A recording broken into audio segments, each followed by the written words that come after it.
In the spring of 1974, there was a wave of UFO sightings in the small town of Vallentuna, north of Stockholm, where people saw large, luminous objects at low altitude which affected their TVs and telephones. Due to the large number of reports, the local Home Guard carried out Operation S, in which 50 Home Guardsmen and 15 ufologists participated. On March 23rd and 24th, 1974, there were a number of close-up sightings leading to one of the strangest cases in Swedish UFO history. Just after midnight on Saturday, March the 23rd, Gösta Hager was visiting some friends at the parish hall in Markim in the municipality of Vallentuna. At one point he decided to go out to get some fresh air, and instead of going back inside, he decided to walk down a forest path, which he had never done before. It was a cold and clear night, and after passing a small farm, was suddenly blinded by a bright light that had appeared on the left side of the road. The light then started to increase in intensity. It came towards Gösta, forcing him to dive into a ditch. After that, he remembered nothing, other than standing in front of the door of his house in Lindholmen. When his wife opened the door, she was shocked to see her husband holding a handkerchief to the right side of his forehead, where he was bleeding from a deep wound, and his right cheek was slightly burned. Many ufologists became interested in his case, and on April 1st and May 20th, Gösta participated in 2 hypnosis sessions, which they also recorded. During the first session, he was taken back to the day of the incident and was asked what happened as he was walking home. He said it was a dark and starry night, and then he came to a crossroad. All of a sudden, he was surrounded by a light which came from the left side of the road, which blinded him. The light then started to increase in intensity. He'd never seen a light like it. It was indescribable. He threw himself onto the snow, but was then lifted straight up, and he tried to tear himself free, but it didn't work, and he was held. He was scared and terrified. He was lifted about 10 or maybe 15 meters and felt pain on his cheek, which stings. Then he didn't feel anything anymore. He then arrives home but doesn't know how he got there. He was asked whether the light came from the forest or the sky, and he said straight from the top. There was no heat or cold, and he saw people. They were in the light, and they're taking him. They're taking him. They're transparent, and there's 4 of them. They let him out on the farm. He can't stand it. He can't take it anymore. He said, "I'm not allowed to say anything. I'm not allowed to say anything." They didn't look like people. Apparently, they followed him all the way to the house, and only then did they let him go. He didn't understand what they were saying and just wanted to protect himself. They were quite big, at around 1.80 to 1.90 meters tall. They had eyes, but he didn't see anything like ears or hair. He saw a nose and a mouth and eyes.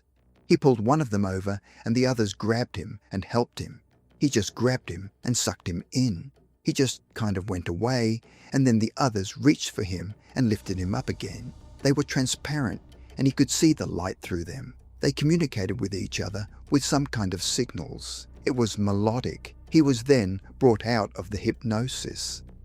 The second hypnosis session was performed on May 20th, 1974, where he further describes the aliens.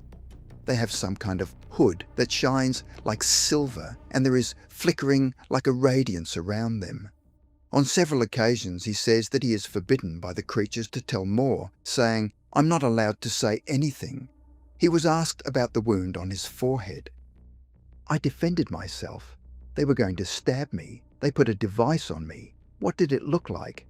I'm not allowed to say anything. Don't ask me." He had the feeling that they said we'll see each other again.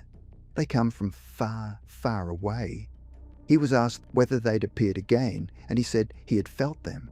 "Had they implanted something in your brain and you don't know what's inside this wound?" He said, "They forbade me from seeing a doctor, and no surgical intervention from a doctor." During the second hypnosis, it became apparent that the beings had a future purpose for the Gösta. Gösta says that he is not at all afraid of them and has been given a mission. After the hypnosis, Gösta came into contact with Arne Gruth, a chemist interested in UFOs. he discovered that Gösta was very sensitive to different types of radiation, and together they carried out a variety of tests and had a general increase in some parapsychologically emphasized sensitivities, and there were very strong electric fields around him for a time. He had also been far-sighted before and needed glasses, but now he discovered that they were not needed.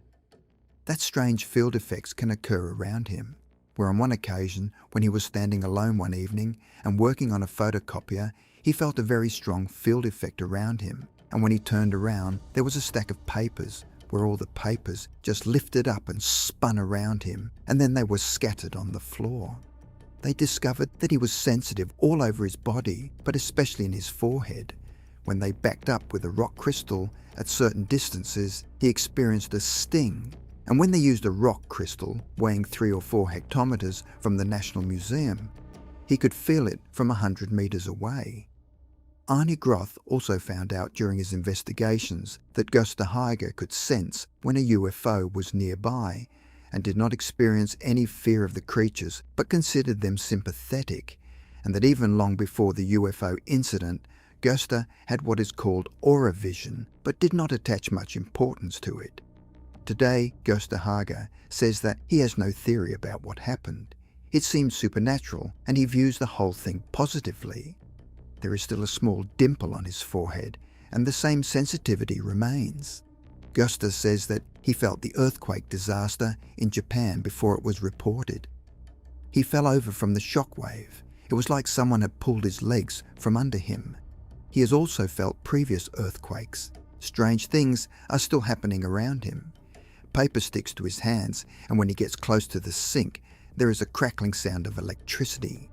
Also, Gösta doesn't like watching TV because he experiences a field around the device that he doesn't like. If you're enjoying this video, don't forget to hit like. It really helps to keep the channel growing. And if you're new here, subscribe and tap the bell icon so you never miss our latest videos. We've got lots of strange and fascinating stories coming up, and we'd love to have you along for the journey. And now we have a bonus story for you. In the 1970s, Martin brought a battered old 1963 Ford Anglia and stored it in his parents' garage with the intention of restoring it to its former glory. Martin was only 16 and had told his parents that the car would be restored ready for his 17th birthday.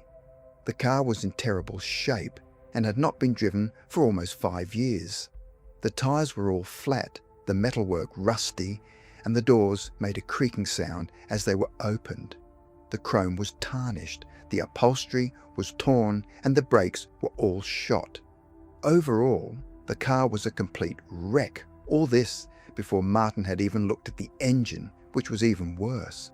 But Martin had big dreams and worked most evenings and all weekend, and at a huge cost. This effort took him 10 months, where he had virtually restored the Ford Anglia within 2 months of his 17th birthday. All that was left to do was the electrical system, which in itself was a big job. But a short time later, all of Martin's efforts and dreams would come to a tragic end.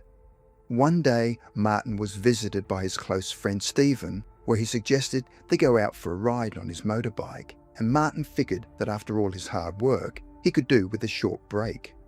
One Saturday afternoon, Martin and Stephen had a disastrous road accident where Stephen had been critically injured and Martin was killed. Martin's parents were totally numbed with shock, but his mother was adamant that she would not sell the car, as it represented something of their lost son. At the time of their son's tragedy, his parents were due to go on a holiday to Spain and were in two minds whether to take the holiday. After much deliberation, they decided to go, but as the holiday was approaching, and for the following 3 nights, they had heard vague sounds of banging and other movements coming from the garage. It was obviously not Martin, and as they started to listen more intently, it abruptly stopped. One night, they again heard the banging sounds coming from the garage, and this time his mother was becoming distraught, where his father quickly ran into the garage to check. As he opened the garage door, he heard the distinct sound of a spanner being dropped on the concrete ground. As he opened the door, there was no light, so he quickly threw the switch, expecting to find someone tampering with the car. But as the light came on, there was nothing to be seen or any tool on the ground. But for some strange reason, the car's hood was open. But Martin would have closed the hood when he last worked on it. His father then closed the hood and left the garage. But the sounds did not end there, where between 6:30 p.m. and 9 p.m. every evening, they continued to hear the sounds of someone working in the garage. But whenever they investigated, the garage was empty. They felt that they needed the holiday even more and figured they would return feeling less traumatized.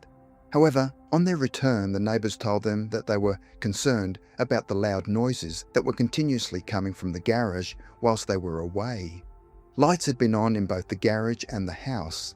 The neighbors had figured that they had cancelled their holiday and had stayed at home and had themselves taken it upon themselves to finish their son's car in time for what would have been his 17th birthday. When the neighbors decided to check for themselves, they found that the house was empty and decided to call the police, as they were concerned someone had broken in. The police checked on 3 occasions and initially found nothing, but on their last inspection, they could see that the garage light was on and the hood of the car was open. Martin's father knew that he had closed the hood before they left for Spain. To make matters even more mysterious, Martin's toolbox, which was normally stored under the workbench, was now sitting on top of the bench and open.